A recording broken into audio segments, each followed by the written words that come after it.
bago matapos ang taon na to, i-feature ko lang yung Boo Character Costume Parade this 2025. So, eto yung mga entry ko at panalong panalo.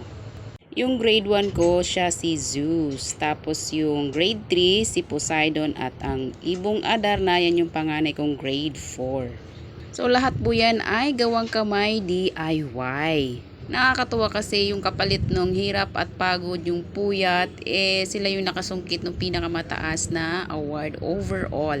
At may cash prize pa, so nakakatuwa, natutuwa yung mga bata dahil nga dun sa napanalunan nila. At the same time, dagdag din ng self-confidence sa kanilang mga sarili. So una, i-feature ko muna to si Ibong Adarna kasi ang dami nag-request nito. So ayan. Nakapag selfie pa ako, no? Hindi na ako nakapag-picture isa-isa talaga kung paano yung proseso, pero yan yun. Gawang insulation foam or yung mga packing foam sheets. Hinugis na balahibo, tapos kinulayan ng spray paint. So yan yung color combination niya na parang fire phoenix. So eto na nga siya at the day ng event. So tinuruan namin siya kung paano gumalaw, paano iwagayway yung pakpak niya, pero halos nawala lahat ng pinag-practicean, pero not bad, no? At least na-perform naman niya. Pinaka-highlight talaga dyan is yung pagtubagilid siya na parang ibon talaga, pero wala, hindi niya nagawa. Pati yung pagsayaw-sayaw dun sa yung buntot, wala na talaga, pero okay lang, at least napansin naman yung costume niya. That is very lightweight sa mga nagtatanong kung mabigat ba daw talaga. Actually, napakagaan yan kasi foam sheets lang yung ginamit dyan.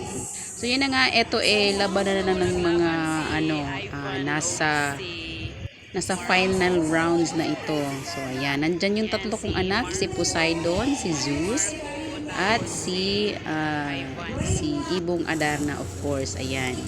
So, lahat ng mga napili sa grade 1 to grade 6, so sila na yung laban-laban sa final round at makakatanggap ng cash prize. So, sa mga susunod na video, gagawa ako ng tutorial kung paano ba ang proseso ng paggawa nito. So, unahin ko si Ibong Adarna, no? Susunod na yung si Zeus at Poseidon. So, paano ba yung proseso sa mga feathers, maliliit na details niyan. Except sa mga costumes ng mga anak ko. So, meron din akong mga ginawa para sa ibang bata.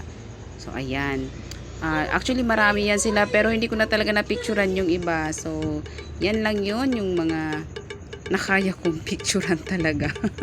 At hiningi sa mga parents. So, that's all. Thank you for watching. Bye-bye.